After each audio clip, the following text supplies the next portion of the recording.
Fancy garment and kids mall, sherwani, coat pant, 3 piece, suiting, shirting, tailoring, बच्चे और बच्चियों के लिए कई सारे कपड़ों की वैरायटियां। हमारा पता आयशा नगर पुलिस स्टेशन के सामने, हजार खोली, मालेगांव। प्रोप्राइटर चांद खान।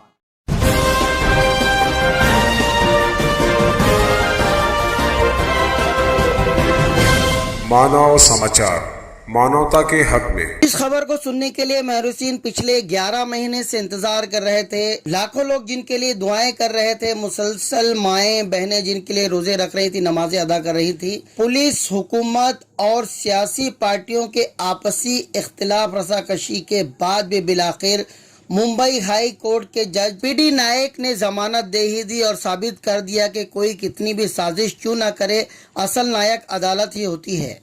इस पूरी कानूनी लड़ाई में रोज़े अव्वल से मालेगांव शहर के सीनियर वकील अजीम खान साहब कलीदी रोल अदा कर रहे थे। साथ ही साथ मालेगांव बार एसोसिएशन के वकला भी भरपूर साथ दे रहे थे, माविनत कर रहे थे। जेल की सोबतें झेल रहे नौजवानों ने कई त्यौहार, अपने घर बार की खुशियां बिना किसी गुनाह के जेल में गुजार दी। उनमें काबिल जिक्र नाम रिजवान बैटरी वाला, साबिर गौहर, नासिर किराने वाला और दूसरे कई मजलूमीन शामिल हैं। कुछ लोग ये भी कहते सुने गए कि मजलूमों को फंसाने वाला मेन विलन पीआई घुसर रिश्वत मामले में अपने अंजाम को पहुंचा। कुदरत ने न सिर्फ उसे सजा दी बल्कि इन बच्चों के हक में रिहाई का फैसला भी अदा किया। कुदरत है, वो सब जानती है।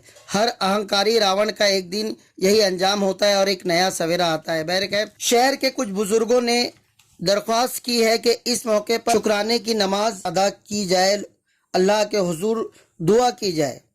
आगे की पूरी तफसील जल्दी आपको बता दी जाएगी। इस मामले में Mustakim dignity Asif Shaikh, Mumbai high court के वकील सचिन कदम और एडवोकेट मंदारगी ने कामयाब नुमाइंदगी की है। आपको बता दें कि मुंबई हाई कोर्ट ने आज सभी मुल्जिमीन को, जिनकी तादाद 28 से 30 है, इनको जमानत दे दी है और इंशाअल्लाह ताला कुछ ही दिनों के बाद वो आपके हमारे दरमियान होंगे।